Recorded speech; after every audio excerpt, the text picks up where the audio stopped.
오늘 주시는 본문의 말씀 주제 우리 한번 보시겠습니다. 시작. 한 번 더요. 주님의 생각과 나의 생각. 주님의 생각과 나의 생각. 오늘 이 본문의 말씀의 배경은 예수님이 이제 예루살렘으로 입성하고 구원의 완성을 위해서 십자가를 지시고 그리고 3일 만에 부활하시는 그 사건을 앞두고 있는 말씀의 배경을 갖습니다. 그래서 14장을 보면은요, 예수님이 발리시는 것과 그리고 빌라도 법정에서의 고난당하시는 것들로 쭉 연결되거든요. 그래서 14장의 배경은 우리를 구원하시기 위해서 이 땅에 오신 예수님께서 공생의 구원을 완성하시기 위한 마무리 부분 일주일간의 그 사건을 심도 있게 다루는 말씀이 이 본문의 말씀의 배경이고, 또 이 본문의 말씀을 그러한 배경을 이해하면 더 큰 은혜가 임하게 될 줄로 믿습니다. 우리는 살아가면서 항상 생각할 때에 어떤 사물 앞에, 사건 앞에 딱 맞닥뜨려지면 우리는 생각에 빠집니다. 그런데 지혜롭게 사는 사람들은 이 생각의 어떤 사건 앞에 주어질 때 정반합이라고 하는 지혜를 가지고 해결해 가면 굉장히 인격적이고 성숙한 지혜로운 사람으로 우리는 생각을 하고 칭송을 합니다. 왜냐하면 그러한 해결의 원리에 의해서 정반합이라고 하는 해결의 원리에 의해서 성공하고 실패해서 일어난 사람들이 너무나 많습니다. 그런데 오늘 본문의 말씀은 우리가 지혜롭게 살아가는 어떤 사건과 시련 앞에 맞닥뜨려졌을 때에 우리가 생각하는 그 지혜로움의 생각도 중요하지만 그 사건의 배후에는 누구의 마음이 같이 있음을 알아야 된다고요? 예수님의 생각과 예수님의 마음이 함께 있음을 알아야 된다고 믿는 사람들이 누구인가 하면 그리스도인들입니다. 비그리스도인은 어떻다고 했습니까? 정반합의 원리에 의해서 우리가 지혜롭게 살아가면 되는 거야 라고 생각하는 지혜자들의 생각이지만, 우리 그리스도인들은 정반합의 원리를 가지고 사건의 문제를 해결해 가는 그것도 지혜롭지만, 그러나 더 중요한 것은 누가 그 사건의 배후에 계신다? 예수님께서. 그래서 예수님의 그 마음과 예수님의 생각이 함께 머물러 있음을, 연결되어져 있음을 우리가 생각하고, 어떤 사건 앞에 딱 서면 우리의 생각을 가지고 해결해 가려고 하지만, 그러나 그리스도인은 누구의 뜻을 먼저 생각해야 된다? 예수님의 생각, 예수님의 마음, 예수님의 뜻을 먼저 생각하는 지혜를 가져야 됩니다. 자, 오늘 이러한 원리를 가지시고 본문의 말씀을 보시면요, 본문의 말씀의 사건이 이렇습니다. 3절에 보면요, 베다니에 있는 나병 환자 시몬, 이 우리의 번역서로는 나병이라고 했지만은 이게 실제 나병인지는 모릅니다. 그러나 분명한 것은 나병과 같은 피부병인데, 구약 성경을 보면 그 병은 불결한 병으로서 만져도 안 되고 격리시켜야 되고, 그리고 회복이 되고 치료가 되면 누구 앞에 가야 돼요?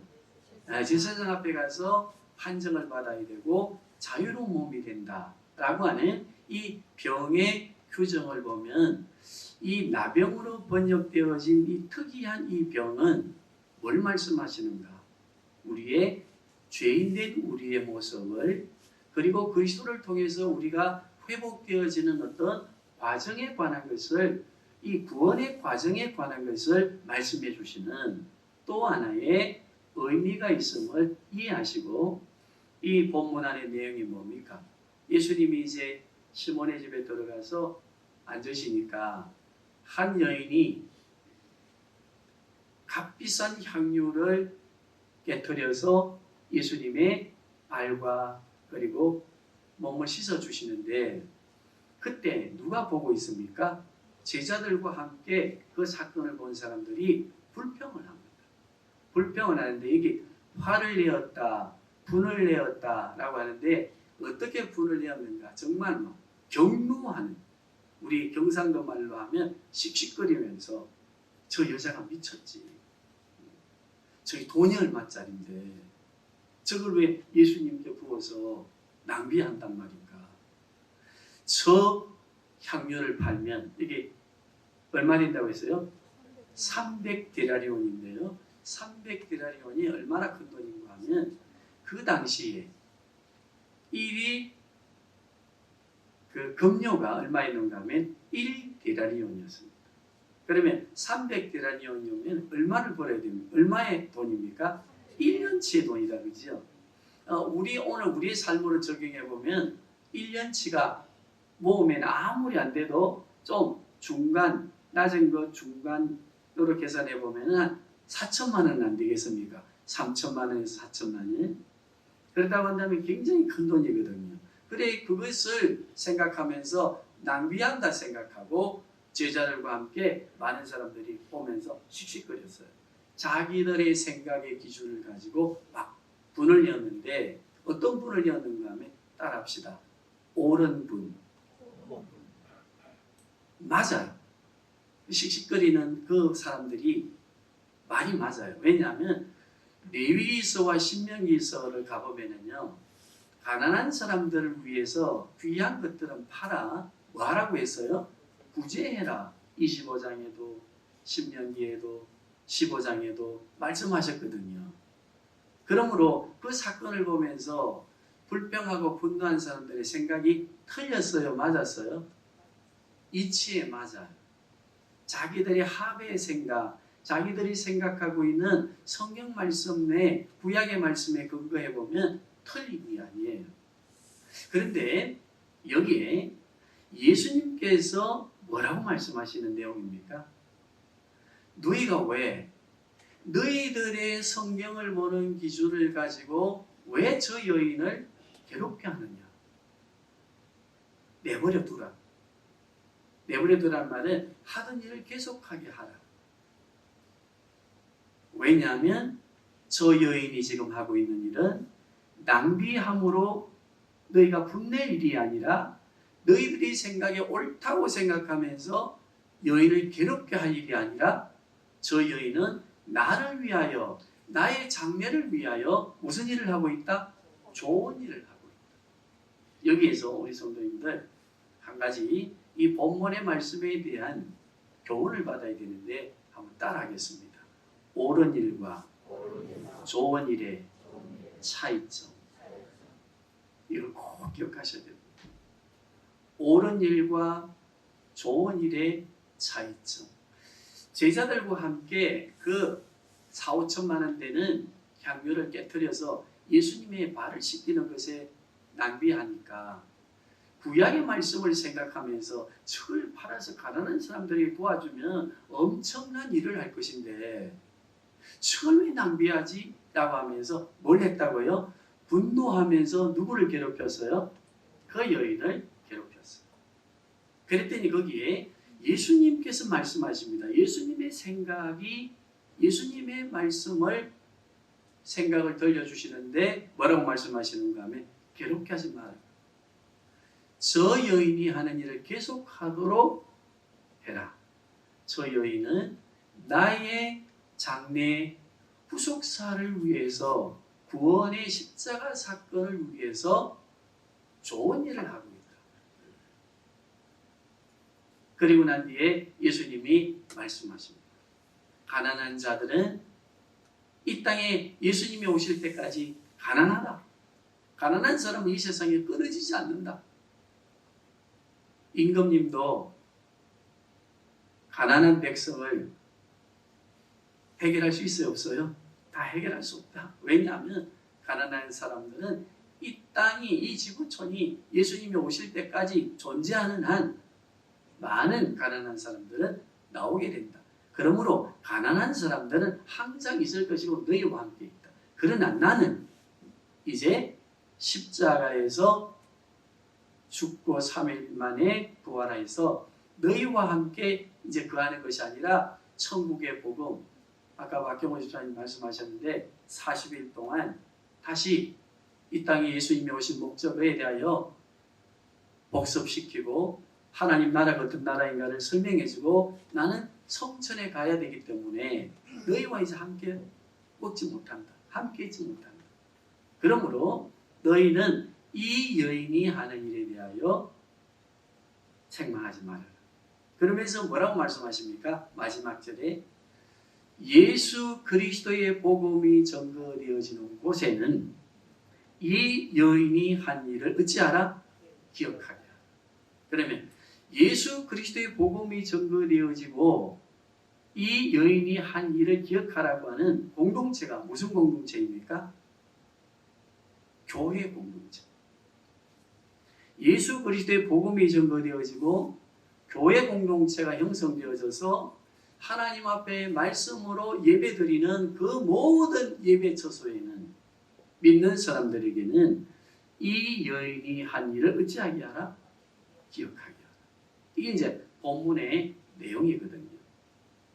그러면 우리는 이 본문을 통해서 말씀하시는 주님의 말씀, 우리 좀 더 교회론적인, 구원사적인 구체적인 의미를 이해하고 우리 성도님들 옳은 일과 좋은 일을 구별하시고 이 사순절 기간에 우리는 옳은 일에 매달리지 마시고 옳은 일에 자꾸 평가하면요 상대방도 괴롭고 누구도 괴로워요? 나도 괴로워. 그러나 이 사순절에 무엇을 배우셔야 되는가 하면 주님의 말씀이 좋은 일입니다. 좋은 일이 무엇인가를 생각해 보려고 합니다. 예수님이 십자가에 못 박히실 때 이제 예수님의 어머니 누구이십니까? 마리아와 그 형제들과 그리고 제자들이 서 있고 많은 예루살렘의 사람들이 종교 지도자들도 있을 것이고 보고 있었습니다. 그런데 그때에 예수님이 이제 자기의 구속을 위해서 죽으실 시간이 가까웠음을 알고 요한을 보고 말씀합니다. 뭐라고 말씀합니까? 요한아, 내 어머니다. 그런데 이제는 내 어머니가 아니라 누구 어머니다? 내 어머니다. 그러므로 내가 돌봐줘야 된다. 그래서 우리가 요한복음의 말씀 19장 24절에서 27절의 말씀을 보면은요, 요한에게 예수님의 어머니를 부탁하면서 예수님이 예수님의 어머니 마리아를 향하여 뭐라고 말씀하는가 하면 어머니라 부르지 않고요, 여자여라고 이렇게 부릅니다. 그러면 이제 예수님과 혈연적 관계는 끝나고 혈연적 관계에서는 누구에게 맡기고요? 요한에게 맡기고 요한은 그 어머니를 모셔서 가족으로 함께 공동체 생활을 했음에 대하여 말씀해 주십니다. 그런데 요한복음 19장 34절을 보면은요, 이 새로운 십자가 앞에서의 공동체가 누구를 통해, 누구의 허리를 통해 만들어지는가 하면 예수님의 허리를 로마 병사가 죽었는지 살았는지 확인하려고 창으로 찌르니까 그 허리에서 무엇이 나왔어요? 물과 피가 나왔어요. 그래서 십자가 앞에서 새로운 공동체가 만들어진 것은 예수 그리스도의 허리에서 나온 물과 피, 예수님의 생명과 맞바꾸어진 공동체가 새롭게 생겨났음에 대한 것을 보여줍니다. 자, 우리는 그러면 예수님의 허리를 통해서 새롭게 공동체가 만들어진 것을 우리는 성령 하나님이 오셔서 더 구체적으로 세우셨는데 그걸 뭐라고 하지요? 교회라고 하지, 그죠? 그럼 교회는 누구의 신부입니까? 신랑 대신 예수 그리스도의 신부입니다. 따지고 보면은요, 신랑은 누구입니까? 예수님. 아내는 누구입니까? 신부는 누구입니까?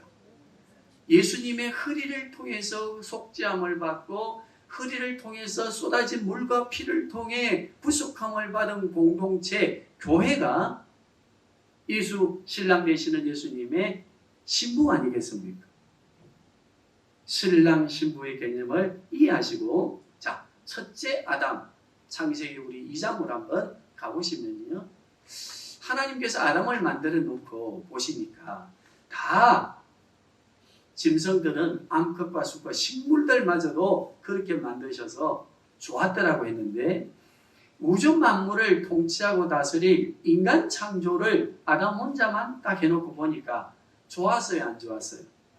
아, 이게 조금 부족하구나 생각하시고, 첫째 아담이 깊이 잠들 때에, 인류의 시조가 되는 아담이 깊이 잠들 때에 어디를 취하지요? 아담의 갈비뼈를 취하여 누구를 만듭니까? 그러면요, 아담과 하와의 관계, 이 부부 관계가 어떻게 형성되어집니까? 아담의 허리에 갈비뼈를 통해서 하와가 만들어지지, 그지요? 그리고 하나님께서는 행복한 가정을 이루어 가도록 축복, 복을 선포하시는데, 우리가 첫째 아담과 둘째 아담의 이 관계를 생각하면서 우리가 교회가 그리스도의 그 허리의 피 흘리심을 통해서 형성되진 만들어진 공동체로서의 신부라고 할 때에 첫째 아담과 둘째 아담의 이 관계성에 대해서 이해가 좀 되십니까? 안 되십니까? 이게 이해가 돼야 됩니다. 교회는, 신부되어지는 교회는 누구를 통해 만들어지는가 하면요, 신랑 되시는 예수 그리스도의 피와 그리고 생명을 통해서 되었거든요. 그 생명이 어떻게 우리에게 적용되어졌습니까? 허리로부터 흘러나오는 예수 그리스도의 그 생명의 피, 속죄 피의 씻음을 받고 그 피를 통해서 신부되어지는 교회가 탄생했습니다.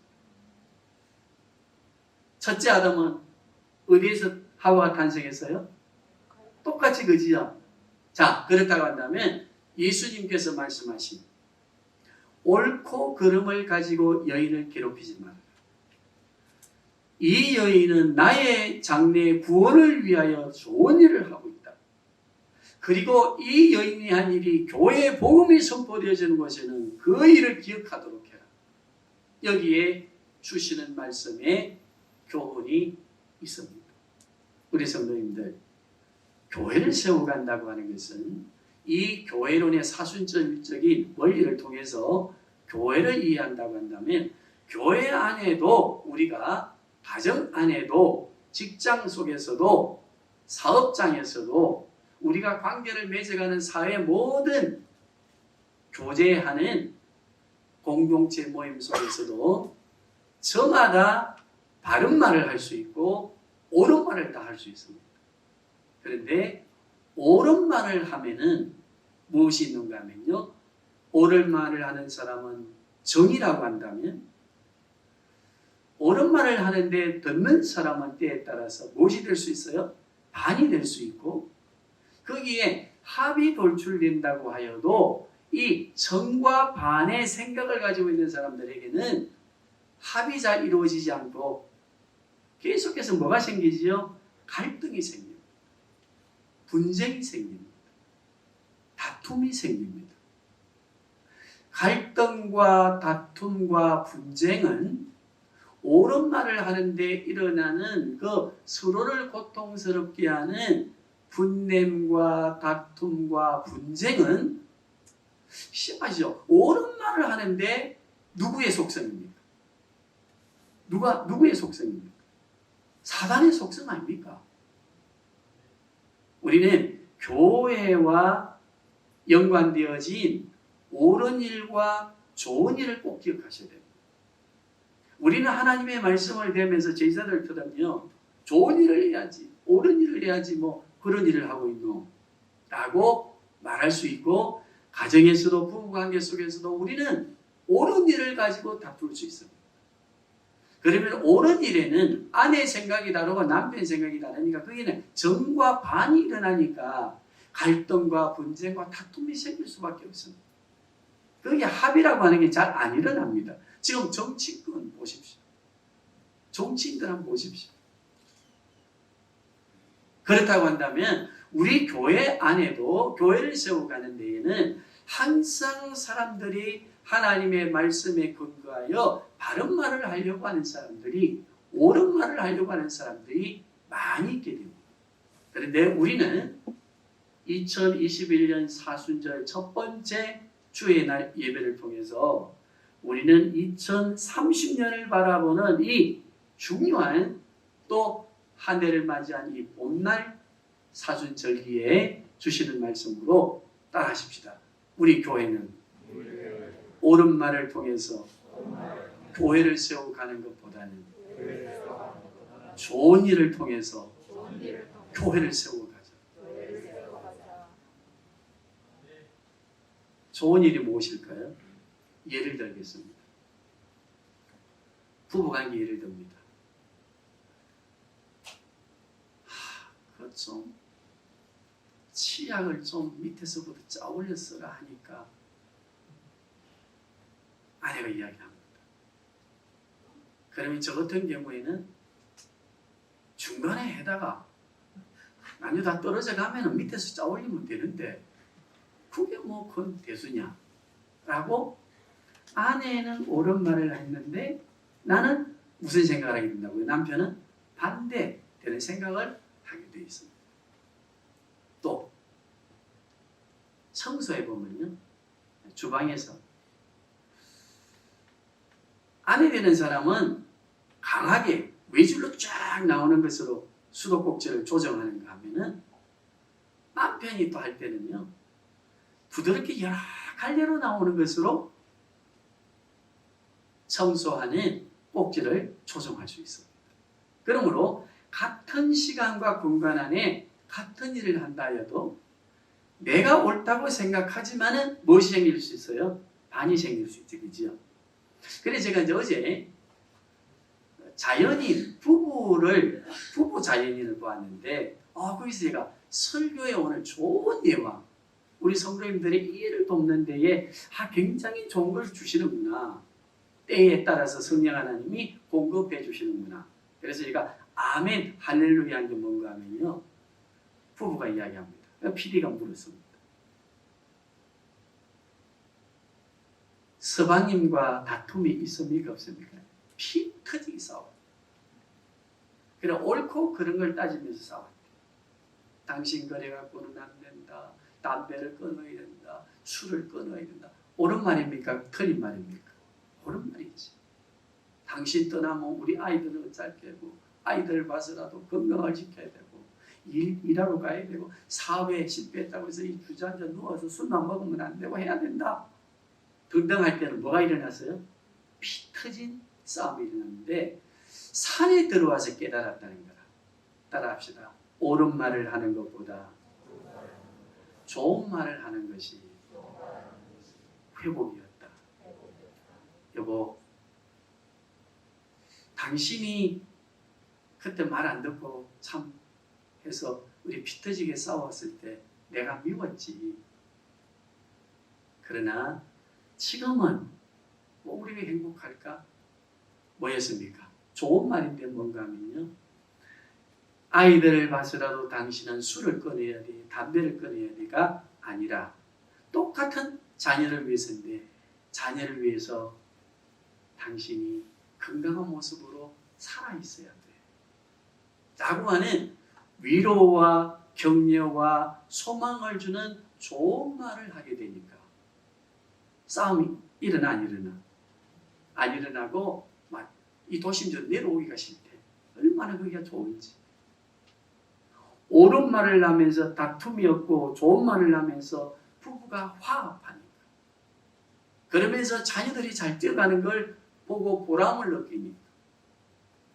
우리 교회가 앞으로 예수님이 오실 때까지 다음 세대를 이어가며 이 교회가 우리 교회가 존재를 해야 되는데 보존되어져야 되는데 여기에 우리는 옳은 말만 하는 사람들이 있어서는 안 됩니다. 무슨 말을 해야 돼요? 좋은 말을 해야 됩니다.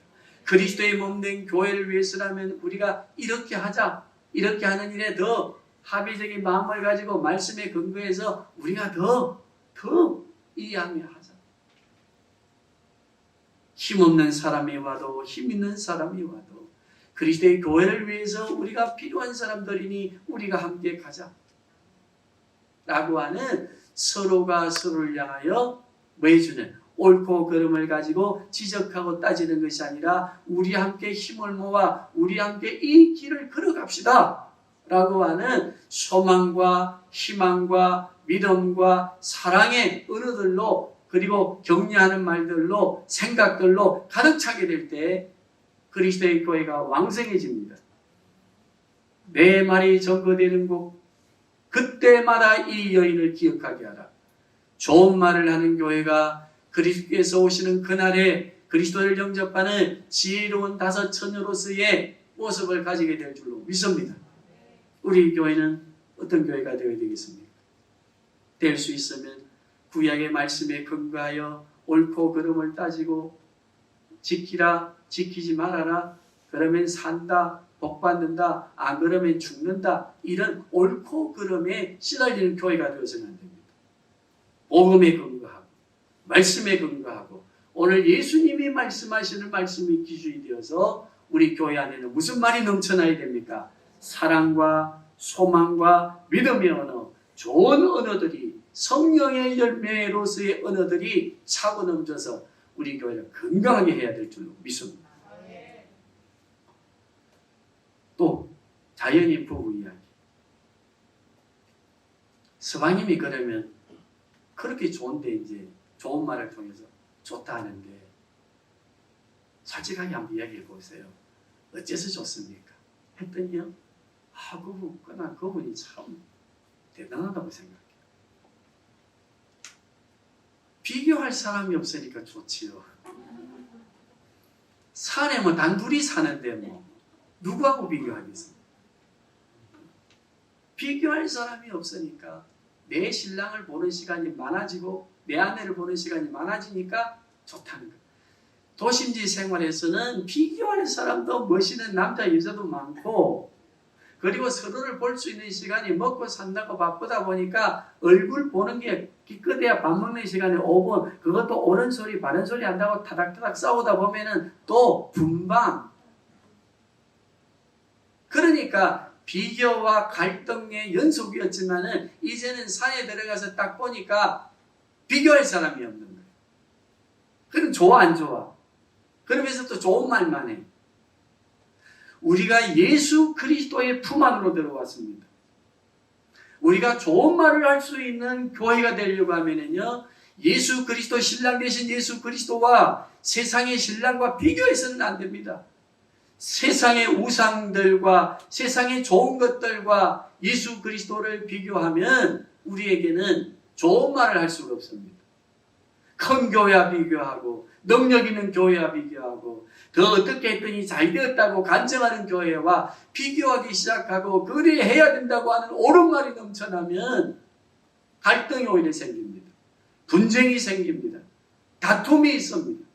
그러나 예수 그리스도만 바라보고 나는 신랑 대신 예수 그리스도밖에 없어. 그 산중에 산 안에 신랑밖에 없는데 뭐 비교할 사람이 없는데 신랑 보니까 너무 좋습니다. 그래서 좋은 말이 나옵니다. 우리도 그리스도 예수 안에서 신랑 대신 누구만 봐야 되겠습니까? 예수 그리스도만 바라보고 신부되어진 우리의 삶을 살아가게 될 때 언어가 바뀝니다. 무슨 언어로 바뀝니까? 제가 어제 새벽에 보면서 설교를 마무리해가면서 제가 회개를 했습니다. 저는 우리 아이들에게 항상 문자를 보내고 할 때 처음에는 좋은 말을 하다가 뒤에는 옳은 말을 합니다. 이거 고쳐야 되겠다. 따라합시다. 처음에는 좋은 말을 하다가 마무리는 옳은 말로 끝내서는 안 된다. 그러면요, 좋은 말을 가지고 기대했다가 옳은 말로 끝을 내면요, 앞에 말 다 잊어지고 번민과 미안함과 후회됨과 갈등들이 생기거든요. 따라합시다. 좋은 말로 시작하면 좋은 말로 끝내자. 우리 교회가 되어야 될 줄로 믿습니다. 우리 좋은 말을 해야 된다 말씀하시는 주님의 그 마음, 교회론을 이해할 때에 우리는 누구의 허리로부터 만들어진 탄생되어진 교회 공동체라고요? 둘째 아담으로 오신 예수 그리스도의 그 생명을 통해서 탄생되어진 교회요, 그리스도의 신부된 교회입니다.